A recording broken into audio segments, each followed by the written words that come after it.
Selamat datang. Hari ini kita akan membedah sesuatu yang penting banget, yaitu anatomi dari sebuah masalah. Tujuannya supaya kita bisa mengubah cara berpikir kita dari yang tadinya cuma bisa mengeluh menjadi seorang pemecah masalah yang efektif. Kita mulai dari pertanyaan yang kelihatannya simpel ya. Apakah kemiskinan itu sebuah masalah? Jawaban spontan kita pasti, ya iyalah, jelas. Tapi, gimana kalau saya bilang, dari sudut pandang pemecahan masalah yang benar-benar runut, jawabannya nggak sesederhana itu. Nah, ini dia. Jawaban yang paling tepat itu ternyata tergantung. Inilah inti dari kerangka berpikir yang akan kita bongkar hari ini. Sebuah pendekatan yang menantang kita untuk berhenti membuat asumsi dan mulai mendefinisikan masalah dengan benar. Kita semua kan pengen jadi problem solver ya. Tapi pertanyaannya, gimana caranya kita bisa menyelesaikan sesuatu kalau kita bahkan nggak bisa mendefinisikan sesuatu itu dengan benar? Gini, kebanyakan dari kita mikir masalah itu ya, kesenjangan antara harapan sama kenyataan. Tapi ada kelemahannya.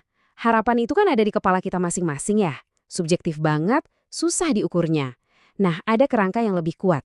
Ganti kata harapan dengan tujuan. Sesuatu yang konkret, spesifik, dan bisa kita lihat bareng-bareng. Oke, kerangka ini tuh cuma punya 3 bahan utama.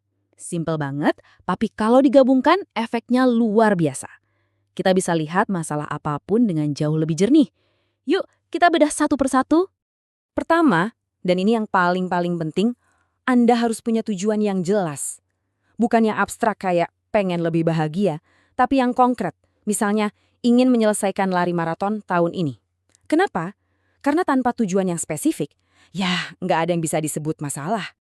Oke, setelah punya tujuan, sekarang kita harus jujur lihat kondisi sekarang. Di mana posisi kita? Inilah realitas kita. Kalau tujuannya lari maraton, mungkin realitasnya, aduh, saya lari 5 kilometer aja udah ngos-ngosan. Ini titik awalnya. Dan yang terakhir, nah ini dia, ada hambatan. Ini adalah hal spesifik yang berdiri di antara realitas dan tujuan Anda. Mungkin kurangnya stamina atau jadwal kerja yang padat, inilah masalah yang sebenarnya. Jadi ayo kita rangkai semuanya, masalah itu bukan situasi yang buruk. Masalah adalah hambatan spesifik yang mencegah Anda mencapai tujuan spesifik. Nggak ada tujuan ya nggak ada hambatan, dan artinya nggak ada masalah. Definisi ulang yang kelihatannya simpel ini justru jadi kunci buat kita pindah dari cuma ngeluh doang, jadi beneran bisa nyelesain masalah. Oke, definisinya mungkin kedengaran simpel ya, tapi kekuatannya baru kelihatan pas kita coba terapin ke skenario nyata, dari yang paling gampang sampai yang paling bikin pusing. Contohnya gampang deh, anggaran pemerintah. Tujuannya apa? Melaksanakan program ABC. Realitasnya, dana cuma ada 80 triliun, padahal butuhnya 100 triliun. Nah, hambatannya apa? Jelas banget kan, kekurangan 20 triliun itu. Masalahnya jelas, bisa diukur dan terbukti. Oke, itu tadi kan gampang. Tapi gimana kalau isunya lebih ribet dan emosional? Kayak misalnya kesenjangan gaji antara pria dan wanita. Nah, disinilah kerangka berpikir ini benar-benar diuji dan maksa kita buat mikir jernih dan objektif. Kalau kita mengklaim hambatannya adalah diskriminasi gender, kita wajib bisa membuktikannya. Artinya apa? Artinya kita harus secara sistematis menyingkirkan semua kemungkinan penjelasan lain. Apa beda profesinya? Jam kerjanya, industrinya, bahkan kinerjanya. Ini proses ilmiah, bukan cuma sekedar asumsi. Dan seringnya pas kita kupas lapis demi lapis kayak gini, kita jadi sadar kalau hambatan yang sebenarnya itu bukan lagi label simpel kayak diskriminasi. Bisa jadi, itu adalah kombinasi rumit dari banyak hal. Pilihan karir, cara negosiasi gaji, sampai norma sosial. Masalahnya jadi jauh lebih dalam. Sekarang, kita bawa kerangka ini ke level yang lebih tinggi lagi.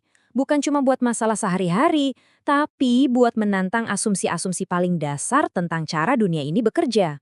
Sering kan kita dengar narasi kalau sistem modern, sebutlah kapitalisme, itu penyebab ketidaksetaraan.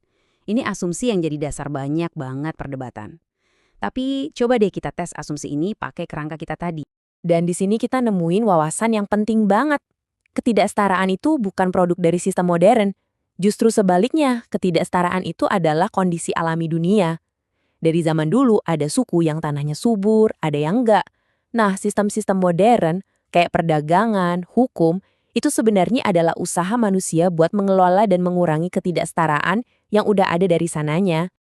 Ini benar-benar mengubah cara kita melihat kemajuan. Kalau tujuannya adalah masyarakat yang lebih adil, solusinya bukan menghancurkan sistem, tapi memahami realitas dasarnya dan merancang sistem yang lebih baik lagi untuk mengatasi hambatan alami menuju kesetaraan itu. Terus, apa artinya semua ini buat kita sehari-hari? Gimana caranya kita bisa pakai kerangka ini buat berubah dari yang cuma suka ngeluh jadi pemecah masalah yang beneran efektif? Nah, ini bedanya. Si pengeluh itu cuma bilang, "Duh, macet banget sih." Terus nyalahin yang gak jelas. Pemerintah nih harusnya benerin. Hasilnya, frustrasi doang. Beda sama si pemecah masalah. Dia mulai dari tujuan. Tujuan saya, perjalanan ke kantor 30 menit. Dia lihat realitas. Kenyataannya, perjalanan saya 60 menit. Terus dia cari hambatannya. Oh, hambatannya itu macet parah di simpang utama antara jam 8 sampai 9 pagi. Lihat kan? Hasilnya adalah masalah yang bisa dipecahkan. Jadi, ini dia intinya. 3 langkah simpel buat berpikir jernih. 1. Definisikan tujuan Anda sejelas mungkin. 2. Nilai realitas Anda sejujurnya mungkin. 3. Buktikan apa hambatan yang sebenarnya. Nah, itu perangkat Anda. Sebagai penutup, kami mau kasih tantangan. Coba pikirin satu masalah yang paling penting buat Anda. Mungkin soal kemiskinan, perubahan iklim, atau bahkan soal macet di kota Anda. Pertanyaannya, sudahkah Anda benar-benar mendefinisikan tujuannya?